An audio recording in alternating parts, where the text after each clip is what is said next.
કેમ છો વિદ્યાર્થી મિત્રો? મજામાં ને? આજે આપણે ધોરણ 5 વિષય હિન્દી એમાં ચેપ્ટર 4 કયું છે? ભરત મિલાપ. તમે રામાયણ તો જોયું હશે, તો અહીંયા રામાયણનો એક ભાગ આપણને જોવા મળે છે. તો આપણે અહીંયા ભરત મિલાપ એટલે ભરતને શ્રી રામ ભગવાન સાથે એમનો મેળાપ થાય છે એના વિશે આપણને આ દ્રશ્યમાં જોવા મળે છે. તો આપણે રામાયણની થોડી સમજૂતી મેળવીશું. રામાયણ તો બાળકો જોયું હશે ને તમે? તો શ્રી રામ ભગવાન અહીંયા દશરથ રાજા એમના પિતા છે. દશરથ રાજાને 3 પત્ની હતી. કૈકેયી, કૌશલ્યા અને સુમિત્રા. એમના 4 પુત્રો. તો કૈકેયીના પુત્ર હતા ભરત, કૌશલ્યાના પુત્ર હતા રામ અને સુમિત્રાના પુત્ર હતા લક્ષ્મણ અને શત્રુઘ્ન. અહીંયા દશરથ રાજાના પુત્ર 4 પુત્ર એમની વાત કરવામાં આવી છે. અને જ્યારે ભરત એમના મામાના ઘરે ગયા હતા ત્યારે દશરથ રાજાએ શ્રી રામ ભગવાનને ગાદી ઉપર બેસાડવાનું વિચાર્યું હતું. જ્યારે તેમને દશરથ રાજાને એમ થયું કે હવે મારી તબિયત સારી નથી એટલે મારી જગ્યાએ શ્રી રામ ભગવાન કે ગાદી ઉપર બેસે, ત્યારે તેમને એવું વિચાર્યું. ત્યારે કૈકેયી એમની પત્ની હતી, એમનો પુત્ર હતો ભરત. કૈકેયીને એવું થયું કે શ્રી રામ ભગવાન કે રામ જો ગાદી પર બેસે તો મારા ભરતનું શું થશે? એટલે એમને એવું વિચાર આવ્યો. એટલે એમને થયું કે રાજ સિંહાસન ઉપર તો ગાદી ઉપર તો મારો પુત્ર ભરત જ બેસે. એટલે એમને એમના વિશે એવું થયું કે મારો પુત્ર કેમ ના બેસે ગાદી ઉપર.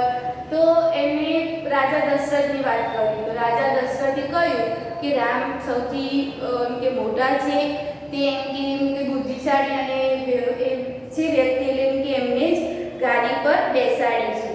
પણ જ્યારે કૈકેયીએ ખૂબ જ એમને સમ આપ્યા અને કહ્યું, વચન ના માંગ્યું હતું કે તમે જે વચન માંગો તે તમારે આપવું જ પડશે. ત્યારે તેમને કૈકેયીએ દશરથ રાજાને કહ્યું કે ગાદી ઉપર તો રાજા એમ કે મારો ભરત જ બેસે અને શ્રી રામ ભગવાને 14 વર્ષનું વનવાસ એમ વચન આપ્યું એમને.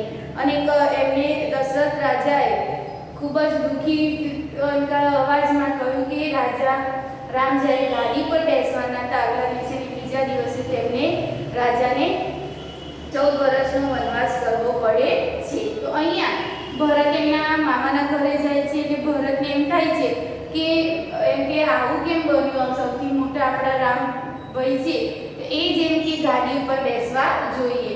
એટલે દુઃખી સ્વરમાં તેઓ આવે છે અને તેમને થાય છે કે મારા 2 ભાઈઓ એમ કે વનવાસ ભોગવે છે, એટલે તેઓ વનમાં જઈને શ્રી રામ ભગવાનને મળવા જાય છે. એનું અહીંયા દ્રશ્ય આપણને જોવા મળે છે. તો અહીંયા જો पाठ 8 भरत मिलाप. माता पिता की आज्ञा का पालन करने के हेतु राम वन में गए. माता पिताની આજ્ઞા હતી કે રાજા રામને 14 વર્ષનો વનવાસ મળે, એટલે 14 વર્ષ સુધી એમને જંગલમાં જ વનમાં જ રહેવું પડે. ઉનકે સાથ સીતા भी गई. એમના પત્ની કયા હતા? સીતા માતા. એટલે એમના સાથે સીતા માતા પણ એમને કહ્યું કે રામ ભગવાન કે 14 વર્ષ વનવાસમાં રહે તો હું એમની પત્ની અહીંયા રહીને શું કરું? હું પણ તેમની સાથે વનવાસ કરીશ. उनके साथ सीता भी गई. भरत को इस बात का पता चलने पर वे अयोध्या के सिंहासन पर नहीं बैठे. જ્યારે તે ભરત એમના મામાના ઘરેથી પાછા આવે છે ત્યારે તેમની માતાએ કહ્યું કે તું રાજ સિંહાસન પર બેસીશ. અને જ્યારે ખબર પડી કે શ્રી રામ ભગવાન 14 વર્ષનો વનવાસ માટે ગયા છે ત્યારે તેમને ખૂબ જ દુઃખ થયું અને તેમણે નિર્ણય લીધો કે હું ભાઈની જગ્યા તો હું લઈશ નહીં. અને જ્યારે પણ રામ ભગવાન આવશે જેમ કે ત્યારે તે પોતે સિંહાસન પર બેસશે. सिंहासन पर राम की खड़ाव रखकर उन्होंने सेवक की भांति राजकाज किया. જ્યારે તે એમ કે રામ ભગવાને તે મનાવવા ગયા કે તમે પાછા અયોધ્યા જાઓ, ત્યારે શ્રી રામ ભગવાને ના પાડી કે મેં માતા પિતાને વચન આપ્યું છે તે કારણે હું પાછો આવીશ નહીં. એટલા માટે ભરતે એમની ખડાવ એટલે કે એમના પગની પાદુકા લઈને પાછા ફર્યા અને પોતે સિંહાસન પર બેઠા નહીં, એમની પાદુકા રાખીને તે પોતે તેમની સેવા કરે છે અને એમ કે એ ભ्राती राजकाज किया इसलिए कहा है कि भरत हो तो एम के भाई हो तो भरत जैसा એટલા માટે આ રામાયણમાં આપણને કહેવામાં આવ્યું છે કે ભરત જેવો ભાઈ હોય એમ કે હોવો જોઈએ બધાને. પોતે ભગવાન એમને દશરથ રાજાએ પહેલા રામ ભગવાનને ગાદી આપી પણ તેમને સ્વીકારીને અને એમને 14 વર્ષનો વનવાસ મળ્યો. જ્યારે ભરતને ખબર પડી કે ભાઈ વનવાસ કરવા ગયા છે તો તેમને પોતે સિંહાસન પર બેઠાની એમની પાદુકા શ્રીરામ ભગવાનની પાદુકાને સિંહાસન પર મૂકી અને રાજકાજ કર્યું. તો અહીંયા આપણે આ પાઠમાં એની એક દ્રશ્ય જોઈશું. वन का एक भाग, वन એટલે जंगल, जंगलનો એક ભાગ છે અહીંયા. कुटिया के बाहर राम और सीता बैठे हुए हैं. कुटिया એટલે ઝૂંપડી, ઝૂંપડીની બહાર રામ અને સીતા બેઠા હતા. पास ही धनुष बाण लिए लक्ष्मण खड़े हैं. તેમની બાજુ જ્યારે રામ ભગવાનને વનવાસ કરવા મોકલ્યા ત્યારે લક્ષ્મણ પણ એકવાનો પુત્ર હતો સુમિત્રા. તે પણ કહે કે જ્યાં રામ ભગવાન કે ભાઈ રામ હશે ત્યાં જ હું એમની સાથે રહીશ. એટલે લક્ષ્મણ પણ તેમની સાથે વનવાસ કર્યા હતા. पास ही धनुष बाण लिए लक्ष्मण खड़े हैं. એટલે તે પણ એમની સાથે ધનુષ બાણ લઈને ઊભા હતા. एक दृश्य एक राम राम ने कहा भाई लक्ष्मण जरा देखो तो यह आवाज कहां से आ रही है. जंगल હોય જંગલમાં વાતાવરણ કેવું શાંત જોવા મળે વનમાં. એટલે ત્યાં એ ત્રણેય જણા ઝૂંપડીમાં રહેતા હતા અને થોડો અવાજ આવ્યો એટલે રામ ભગવાને કીધું કે લક્ષ્મણ જરા જોતો શેનો અવાજ આવે છે. लक्ष्मण ने कहा इधर उधर देखकर प्रभु सामने से कुछ लोग आते दिखाई दे रहे. लक्ष्मणे आजूबाजू જોયું અને કહ્યું કે કોઈ કે ઘણા બધા માણસો દૂર દેખાઈ રહ્યા છે. राम ने कहा कौन लोग है जरा ध्यान से देखो. रामे કહ્યું કે કોણ છે બધા તમે ધ્યાનથી તેમને જુઓ. लक्ष्मण ने ध्यान से देखकर अरे यह तो भरत है, साथ ही बहुत से लोग हैं, हमें सावधान हो जाना चाहिए. लक्ष्मणे કહ્યું કે ધ્યાન से देखकर एकदम ધ્યાનથી જોયું કે આ તો ભરત છે અને આપણે એને જોઈને ખૂબ જ સાવધાન થઈ જવું જોઈએ. शायद वे लोग लड़ने के लिए आ रहे हैं. सावधान એટલે ચોકન્ના હોના. शायद वे लोग लड़ने के लिए आ रहे हैं. એમને થયું કે આ લોકો સિંહાસન પર ભરતને બેસાડવા માંગતા છે કઈ માતા, એટલે તે આપણે અહીંયા લડવા માટે આવી રહ્યા છે એટલે એમ કે આપણે સાવધાન થઈ જવું જોઈએ. राम हंसते हुए राम हंसी રહ્યા છે. भाई लक्ष्मण तुम तो बिना बात सब करने लगते हो. એને કહ્યું કે ભરત આપણો ભાઈ છે એની પર આપણે શંકા કરાય નહીં. શક એટલે શંકા. इतने वर्ष साथ रहकर भी भरत को नहीं पहचाना. એને કહ્યું કે આપણે નાનપણથી આપણે ભરત સાથે રહીએ છીએ, આટલા વર્ષોથી તમે એમ કે ભરતે તું ઓળખી નથી શક્યો. लक्ष्मण ने उत्तेजित होना એટલે કે गुस्सा होना. पहचाना क्यों नहीं, उसी माँ का तो बेटा है जिसने वनवास दिलाया. लक्ष्मण एकदम गुस्साમાં આવી ગયો અને કહ્યું કે હા ઓળખ્યો ને એમ કે ભરતને પણ તે એમનો જ પુત્ર છે જે માતાએ આપણને અહીંયા વનવાસ મોકલ્યા છે. તે કૈકેયીના પુત્ર હતા એટલે એને કહ્યું કે એ જ માતાનો પુત્ર છે જેને આપણને વનવાસ મોકલ્યા. એટલે એનો પુત્ર પણ એવો જ હશે. सीता ने इसमें बेचारा भरत का क्या दोष. એટલે દોષ એટલે અપરાધ.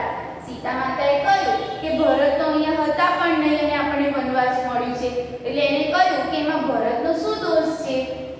लक्ष्मण ने लीजिए सब लोग इधर ही आ रहे हैं. लक्ष्मणे કહ્યું જો બધા અહીં જ આવી રહ્યા છે.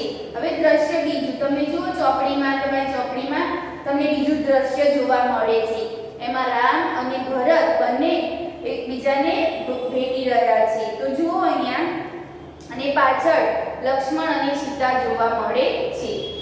भरत दौड़ते हुए कुटिया के निकट आते हैं. उनकी आंखों से आंसू बह रहे हैं. वे राम के चरणों में पड़ते हैं. भरत दौड़ते हुए कुटिया के निकट आते. भरत હતા એ ખૂબ જ એમ કે એમને ખબર પણ નહોતી કે ભગવાન રામને એમ કે વનવાસ મળ્યો છે એટલે તે ખૂબ જ એમ કે મારા ભાઈ આટલું બધું દુઃખ વેઠશે વનવાસમાં. જે એમ કે અયોધ્યાના રાજા હોય એ પોતે વનવાસ વનવાસમાં રહેશે. એટલે તે ખૂબ જ કોઈને પૂછ્યા વગર તે પોતે દોડતા દોડતા વનમાં આવ્યા અને રામને તે જલ્દીથી મળવા માંગતા હતા. भरत दौड़ते हुए कुटिया के निकट आते, उनकी आंखों से आंसू बह रहे थे. वे राम के चरणों में पड़ते, वे रामना पगमा पड़ी जाए छे. राम भरत को उठाकर गले लगा लेते. राम भगवान ने तो खबर ज हती कि भरत एक एम के भरतना विचारो खराब नथी, એટલે તે ભરતને પોતાના ગળે લગાવી દે છે. भरत रोते हुए, मुझे क्षमा कीजिए प्रभु, आपको वनवास दिलाने में मेरा कोई हाथ नहीं. एने કહ્યું ભરતે કે મને ક્ષમા કરો, મને એમ કે વનવાસ દિલાને में मेरा कोई हाथ नहीं. એણે કહ્યું કે વનવાસ તમને આપવામાં મારો કોઈ હાથ નથી. आप मुझसे बड़े हैं, आप ही को राजा बनना चाहिए. એણે કહ્યું જો તમે તો મારાથી મોટા છો એટલે તમે જ રાજા બનો. मैं आपको लेने आया हूँ. એણે કહ્યું કે હું તમને લેવા માટે આવ્યો છું. મને ખબર જ નથી, હું મામાના ઘરે હતો અને આ બધું બની ગયું અને તમને રાજગાદી પર બેસાડવાના બદલે તમને અહીંયા વનવાસ ભોગવવું પડે છે. आप सब अयोध्या चलिए. એણે કહ્યું કે તમે બધા અયોધ્યા ચાલો. इन नगरवासियों की भी इच्छा है कि निराश न कीजिए प्रभु. एक इन नगरवासियों की भी इच्छा है कि नगरवासियों ने लईने आया था अयोध्याना एमने કહ્યું કે બધાની ઈચ્છા છે અને તમે પ્રભુ અમને નિરાશ કરશો નહીં. તમે જ અમારા એમ કે ગાદી પર બેસવા યોગ્ય છો, તમે જ અમારા રાજા છો. રામ ભાઈ ભરત, मैं तुम्हारा प्रेम देखकर प्रसन्न हूँ. એટલે કે હું તારા પ્રેમ જોઈને હું ખૂબ જ खुश છું. किंतु मैं माता पिता की आज्ञा का पालन करने हेतु वन में आया हूँ. એણે કહ્યું કે મેં પહેલાના જમાનામાં એવું હતું, તમે કોઈને પણ વચન આપો તો એ વચન તમારે પાળવું જોઈએ. તમે એ વચનને કોઈ દિવસ એમનો અનાદર ના કરી શકો. જે તમે કોઈને વચન આપો કે હું આ કરીશ તો તેને પાળવું જ પડે. એટલે એને માતા પિતાએ વચન આપ્યું હતું કે હું 12 વર્ષ વનવાસ કરીશ અને એટલે એને કહ્યું કે હું એ વચનને તોડીશ નહીં અને હું 12 વર્ષનો વનવાસ કરીને પછી જ પાછો અયોધ્યા ફરીશ. किंतु मैं माता पिता की आज्ञा का पालन करने हेतु वन में आया हूँ. वनवास पूरा करते ही लौटूंगा. એને કહ્યું કે વનવાસ પૂરો થશે પછી જ હું પાછો ફરીશ. એક નાગરિક એટલે કે જે અયોધ્યાનો એક વ્યક્તિ હતો એને કહ્યું, नहीं प्रभु, आपको हमारे साथ ही चलना होगा, आपके बिना प्रजा दुखी है. एक व्यक्तिએ કહ્યું કે તમારા વગર એમ કે અયોધ્યા નગરી ખૂબ જ સૂની છે અને પ્રજા પણ દુખી છે અને તમે જ રાજા બનવાને યોગ્ય છો. પ્રજા को सुखी रखना राजा का कर्तव्य है. એને કહ્યું કે પ્રજાને સુખી રાખવી એ એક રાજાનું જ કર્તવ્ય છે, એટલે કે ફરજ છે. હવે જુઓ પેજ નંબર 46. એમાં બીજું એક દ્રશ્ય આપેલું છે. જોઈ બાળકો, એમાં ભરત શું લઈને નીચે બેઠો છે? તેમની પાદુકા એટલે કે જે પગમાં પહેરવાનું હોય એને શું કહેવાય? ખડાવ. અને લકડીથી બની પાદુકા એ લઈને નીચે બેઠો જોવા મળે છે. તો અહીંયા જુઓ, राम नगरजनों, इस समय माता पिता की आज्ञा का पालन करना मेरा सबसे बड़ा कर्तव्य है. रामे नगरजनोने कीधुं, अयोध्याना બધા આમ કે આયા હતા ભરત સાથે. તેમણે કહ્યું કે નગરજનો, મારી અત્યારે ફરજ છે કે મારું કર્તવ્ય છે કે મારે માતા પિતાનું વચન પાળવું જોઈએ, એમની આજ્ઞાનું પાલન કરવું જોઈએ. भरत मेरा भाई है, जब तक मैं वनवास पूरा करके न लौटूं तब तक भाई भरत आप सबके सुख दुख का ध्यान रखेगा. એમ કહ્યું કે ભરત મારો ભાઈ છે અને તે જ્યાં સુધી એમ કે જ્યાં સુધી હું વનવાસ પૂરું ના કરી લઉં ત્યાં સુધી ભરત જ તમારું ધ્યાન રાખશે અને તમારા સુખ દુઃખનું ધ્યાન રાખશે. आप उसे राजा माने, यह मेरा आदेश है. એટલે કે આ મારો આદેશ છે તમને કે તમે તેને રાજા માનો. ભરત ने कहा कुछ सोच कर. ભરતે સમજી વિચારીને કહ્યું કે ભગવાન રામે આપણને મોટા ભાઈ છે, એમનું આપણે આજ્ઞાનું પાલન કરવું જોઈએ અને તેમની સાથે બેન કે બહુ એક વાત ના કરવી જોઈએ. એમને કહ્યું કે આપણે પણ મોટા ભાઈની આજ્ઞા પાળવી જોઈએ. એટલે એને સમજી વિચારીને કહ્યું, અચ્છા પ્રભુ, જૈસી આપકી આજ્ઞા. એણે કહ્યું કે સારું ભગવાન, જેવી તમારી ઈચ્છા. पर मेरी एक विनंती है, उसे स्वीकार करे. એમણે કહ્યું કે મારી એક વિનંતી છે, તે તમે સ્વીકાર કરો. રામ, બોલો क्या चाहते हो.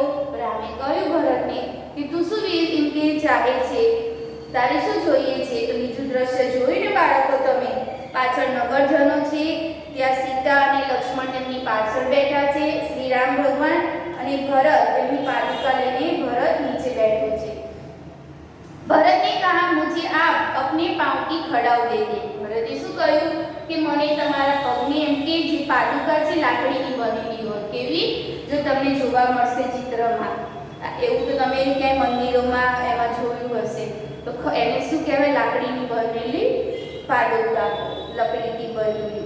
રામે કહ્યું, ખડાવ ખડાવ ક્યાં કરોગે, એમ કે પગ મારી પાદુકાને તમે શું કરશો ભરત. भरत ने कहा, इन्हें सिंहासन पर रखकर आपके लौटने तक सेवक की तरह राजकाज करूंगा. भरते કહ્યું, તમે તો નથી, પણ તમારા ચરણોની એમની પાદુકા મને આપી દો, એટલે હું તેને તમે પાછા પડશો ત્યાં સુધી હું એને સિંહાસન પર મૂકીશ, અને જેમ એ ત્યાં તમારી જગ્યા તો હું લઈ નહીં શકું, તમારી ગાદી પર તો હું બેસી શકીશ નહીં. તમે મારા મોટા ભાઈ છો, એટલે તમારી જગ્યાએ હું તમારી પાદુકા મૂકીશ અને હું રાજકાજ કરીશ. भरत का प्रेम देखकर राम, सीता और लक्ष्मण गदगद हो जाते हैं. रामचंद्र आगे बढ़कर भरत को गले लगाते हैं. ભરતનો આવો પ્રેમ જોઈને બધા એમ કે અચરજ પામે છે, ગદગદ થઈ જાય છે કે એક ભાઈ પોતાના ભાઈને આટલો એમ કે વનવાસ ભોગે છે, તો તેને સિંહાસન પર બેસાડવામાં આવે છે, તો પણ ભરત તેને ઠુકરાવી દે છે અને એ કહે છે કે હું તમારી જગ્યા તો કોઈ લઈ શકશે નહીં. જ્યારે તમે 14 વર્ષ વનવાસ કરીને આવશો ત્યાં સુધી હું તમારી પાદુકાને સિંહાસન પર રાખીશ, ગાદી ઉપર, અને જ્યારે તમે આવશો ત્યારે તે ગાદી ઉપર બેસજો અને હું રાજા કે અયોધ્યા નગરીનું રાજકાજ સંભાળીશ. रामचंद्र आगे बढ़कर भरत को गले लगाते. तेनो प्रेम જોઈને રાજા રામ, श्री राम भगवान भरत ने गले लागे छे. खड़ाव लेकर भरत तथा नगरजन राम और भरत की जय बोलते हुए विदा हो जाते हैं. खड़ाव એટલે પાદુકા લઈને नगरजन राम और भरत की जय बोलते हुए विदा होते. એટલે અહીંયા આપણે નાટક દ્રશ્ય જોવા મળે છે અને એ પછી ભરત એમની પાદુકા લઈને નગરજનો ભરત અને શ્રી રામ ભગવાનની જય બોલાવી છે અને ત્યાંથી વિદાય થાય છે. તો જોયું બાળકો તમે, અહીંયા ભગવાન જેવા ભગવાનને પણ કેટલું દુઃખ પડે છે. જે દિવસે તેમને ગાદી પર બેસાડવાના હતા એના આગલા દિવસે તેમને 14 વર્ષનો વનવાસ ભોગવવું પડે છે. એટલે આપણને ખબર પણ નથી હોતી કે એક સેકન્ડ કે એક દિવસમાં શું થવાનું છે. એમણે કહ્યું કે અહીંયા એમને તો બધા ખુશ થઈ ગયા કે રાજા રામ ગાદી પર બેસશે, અયોધ્યા નગરીને એમ કે રાજા રામ ગાદી પર એમ કે એમને રાજા બનાવવામાં આવે છે. જ્યારે કઈ એમ કહે છે કે રાજા રામ જો ગાદી પર બેસશે તો મારો પુત્ર ભરત શું કરશે, બધું જ રામ જ કરશે, તો મારો ભરતની કોઈ એમ કે મારો ભરત ગાદી પર નહીં બેસે. તો એને થયું કે મારો જ પુત્ર ગાદી પર બેસવો જોઈએ, અને બહુ દિવસ પહેલા એમ દશરથ રાજાએ તેમને ખુશ થઈને કહ્યું કે તું જે માંગીશ તને મળશે. એટલે એમની સાથે વચન માંગે છે કઈ અને કહે છે કે મારો પુત્ર જ એમ કે ગાદી પર બેસશે અને રામ છે તે 14 વર્ષનો વનવાસ કરશે. પહેલાના જમાનામાં વચનો આપો તે ખૂબ જ પાડતા હોય છે એકબીજા સાથે, અને એકબીજાને તે માનવું પણ પડતું હોય છે. એટલે અહીંયા રામ ભગવાન પણ ગાદી ઉપર બેસવાની જગ્યાએ 14 વર્ષનો વનવાસ, જંગલમાં રહેવું, ખાવા પીવા ત્યાં મળે નહીં અને 14 વર્ષ સુધી ત્યાં વનવાસમાં રહેવાનું અને ઊંઘવા મળે નહીં, ઝૂંપડીઓમાં રહેવું પડે, કેટલું દુઃખ પડતું હોય છે ત્યાં. તો ભરતને જ્યારે ખબર પડે છે કે મારો ભાઈ વનવાસ જતા રહે છે, રામ ભગવાન મોટા ભાઈ, તો હું એમને મળવા જાઉં, અને તે તરત જ દોડીને તેમને મળવા આવે છે અને કહે છે કે ભગવાન રામ તમે જ ગાદી ઉપર બેસશો. રામ ભગવાન કહે છે કે મેં જે માતા પિતાને વચન આપ્યું છે એ હું પાડીને જ રહીશ અને હું એમનું આજ્ઞાનું પાલન કરીશ, એ મારી ફરજ છે. અને ભરત પણ કહે છે કે સારું ત્યારે તમે મને તમારી પાદુકા આપો એમ કે ચરણોની, અને હું એમને તમારી જગ્યાએ સિંહાસન પર મૂકીશ, અને તમે જ્યારે 14 વર્ષ વનવાસ કરીને પાછા ફરશો ત્યારે હું તમને ત્યાં ગાદી પર બેસાડીશ. અને રામ અને ભરત એકબીજાને ભેટે છે. અહીંયા એક બે ભાઈઓનો પ્રેમ જોવા મળે છે. એટલે અહીંયા પાઠનું નામ શું આપ્યું છે આપણને? ભરત મિલાપ, એટલે કે ભરતનો મેળાપ. તો સમજ્યા ને બાળકો?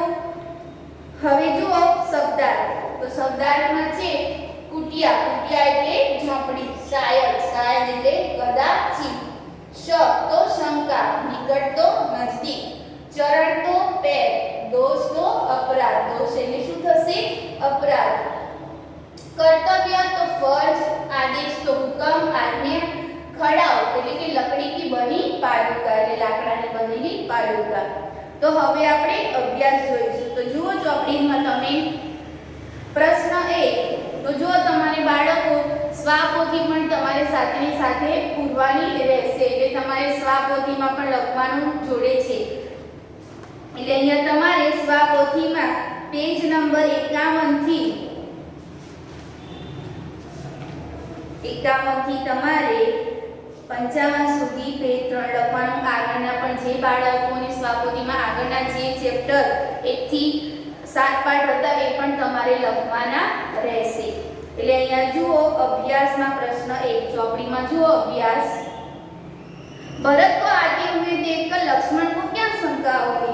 भरत ने दौड़तो दौड़तो જોઈને આવીને લક્ષ્મણને શું એમની શંકા થઈ? તો એનો જવાબ લખવાનો. भरत को आते हुए देखकर लक्ष्मण शायद वे लोग लड़ने आ रहे हैं. બીજું, राम को देखकर भरत ने क्या किया? तो આપણે પાઠ સમજ્યા ને, તો એમાં શું આવશે જવાબ? राम को देखकर भरत ने क्या किया?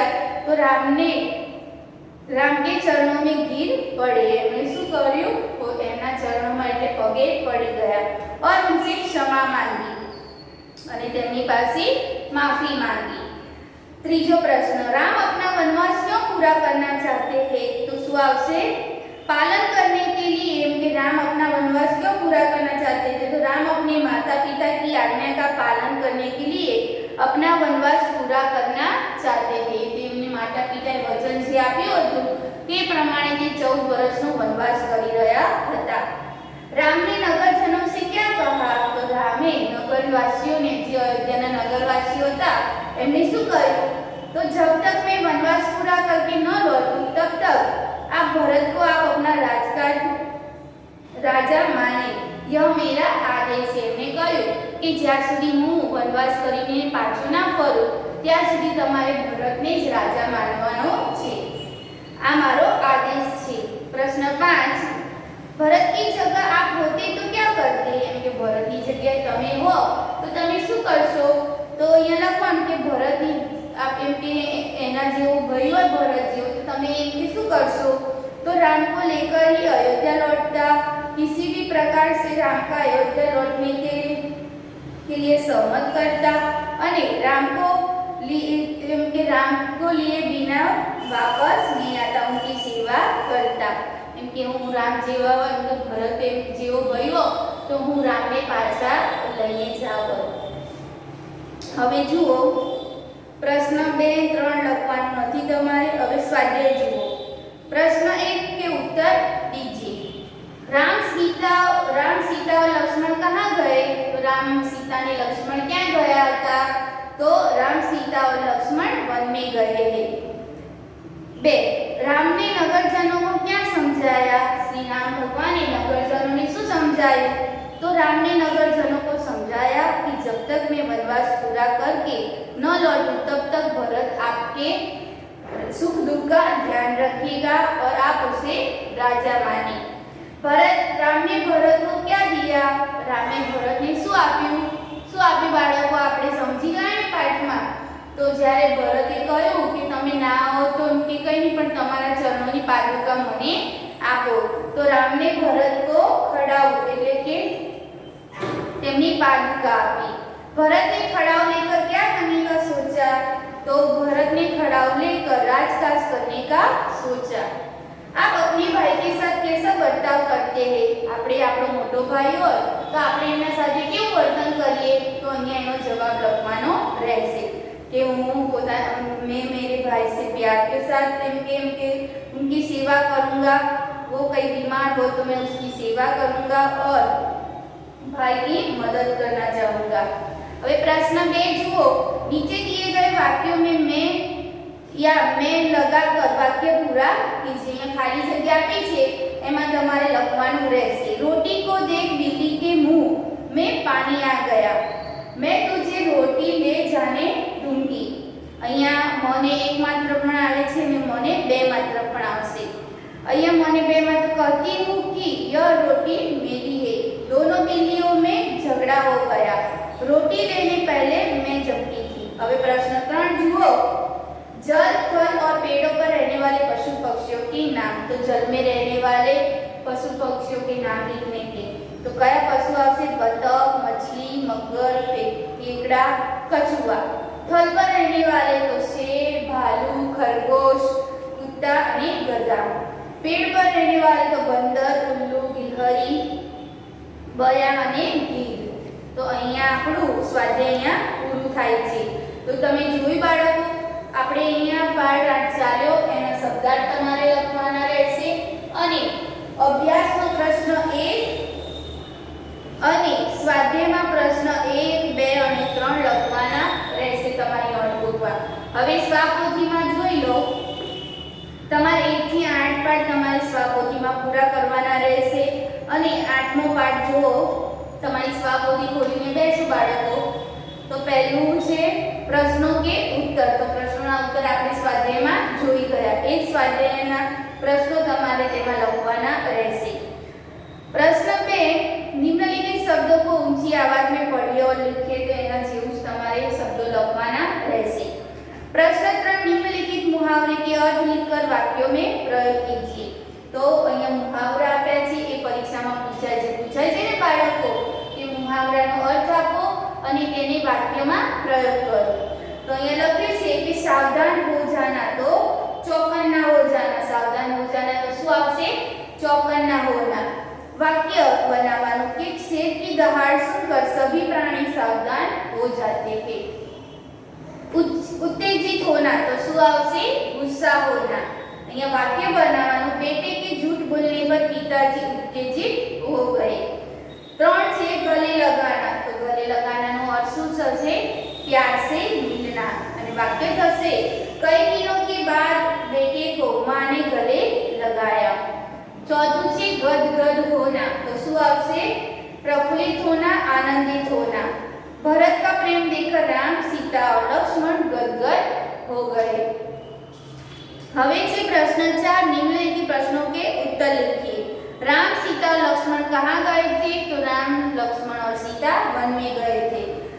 राम ने नगर धनुष से क्या समझाया? आ प्रश्न આપણે અભ્યાસમાં હમણાં જોઈ ગયા, તે જવાબ તમારે લખવાના રહેશે ચોપડીમાંથી જોઈને। પ્રશ્ન 5 એ પણ આપણે જોઈ ગયા, ખાલી જગ્યા। હવે પ્રશ્ન 6 જુઓ, શું આપેલું છે? સહી વિકલ્પ ચૂનકર જોડ મિલાઈ। અહીંયા વિકલ્પો આપેલા છે આપણને, એ જોઈને આપણે ખાલી જગ્યા પૂરવાની છે। તો પહેલામાં શું લખ્યું છે? કિંમત। તો આપણે કોઈ વસ્તુ ખરીદી હોય તો એની આપણે કિંમત જોઈએ છે। તો કોઈ પણ વસ્તુ લઈએ તો એના પર કિંમત લખી હોય એટલે આપણે ઇંગ્લિશમાં શું લખેલું હોય છે? MRP। શું લખેલું હોય? MRP એટલે પ્રાઇસ। જે વસ્તુ હોય એની કિંમત કહેવાય। તો પહેલી ખરીદીમાં શું આવશે? MRP। બીજું છે વજન। તો કોઈ વસ્તુ તમે લો તો એનું વજન પર લખેલું હોય 10 ગ્રામ, 50 ગ્રામ, 20 ગ્રામ, 250 ગ્રામ, કિલો, એ રીતે વજન કહેવાય। તો એ વજન પણ ત્યાં રેપર ઉપર કોઈ પણ વસ્તુ લો તો એના પર લખેલું હોય છે વજન।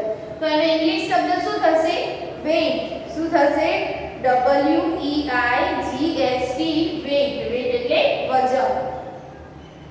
ત્રીજું છે ઉત્પાદન દિનાંક। દિનાંક એટલે શું થશે? તારીખ। હિન્દીમાં શું કહેવાય તારીખને? દિનાંક। તો ઉત્પાદન જ્યારે જે વસ્તુ બની છે એ દિવસની તારીખ આપણે જોતા હોઈએ છીએ। કોઈ વસ્તુ લેવા જઈએ છીએ બાળકો તો મમ્મી પપ્પા જોતા હોય છે કે એક્સપાયર ડેટ તો નથી રહી ને, કે આની તારીખ જતી તો નથી રહી। જો એ તારીખ એની જતી રહે તો એ વસ્તુ ઉપયોગમાં લેવાય નહીં. એટલે ઉત્પાદન એટલે જ્યારે તે વસ્તુ બની હોય એની તારીખ. તો એને શું કહેવાશે ઇંગ્લિશમાં? MFD. શું આવશે? MFD. હવે ચોથું છે ઉપયોગી અંતિમ દિનાંક. એટલે જે વસ્તુનો ઉપયોગ થઈ ગયો હોય, કોઈની વરસ હોય, કોઈની 6 મહિના, 2 વર્ષ હોય, 3 વર્ષ હોય, એટલે જે એક્સપાયર ડેટ કહેવાય. શું કહેવાય? અંતિમ તારીખ એટલે EXP. એ તમારે કોઈ પણ વસ્તુ, સાબુ લો, પાવડર લો, કોઈ બી વસ્તુ લો તમે તો લખી જ હોય એક્સપાયર ડેટ. એટલે તમારે જોઈને વસ્તુ લેવી પડે. શાકાહારી. તો શાકાહારી વસ્તુ આપણે કોઈ વસ્તુ લેવા જઈએ તો એમાં શાકાહારી માટે હરા રંગ, કારણ કે લીલા કલરની તમને સિમ્બોલ જોવા મળે છે, બરોબર? એટલે હરા રંગ લખવાનું. પછી માંસાહારી. માંસાહારી વસ્તુ હોય એના પર લાલ રંગનું સિમ્બોલ લાગેલું હોય છે. એટલે તમે કોઈ પણ વસ્તુ ખરીદો તો જે શાકાહારી હોય એ લીલા કલરનું સિમ્બોલ હોય અને માંસાહારીમાં લાલ રંગનું સિમ્બોલ જોવા મળે છે. પછી છે પ્રામાણિક ખાદ્ય પદાર્થ. કંઈક વસ્તુ ખાવાની ખાદ્ય પદાર્થ હોય એના પર શું જોવા મળે છે? Egg Marco. શું જોવા મળે છે? Egg mark. એટલે અહીંયા તમારે સ્વાધ્યાય આપણે જોયું, આપણે સ્વાપોથી પણ જોઈ, એટલે બાળકો તમારે સ્વાપોથી પણ લખવાની રહેશે. તો અહીંયા આપણો પાઠ 8 પૂરો થાય છે.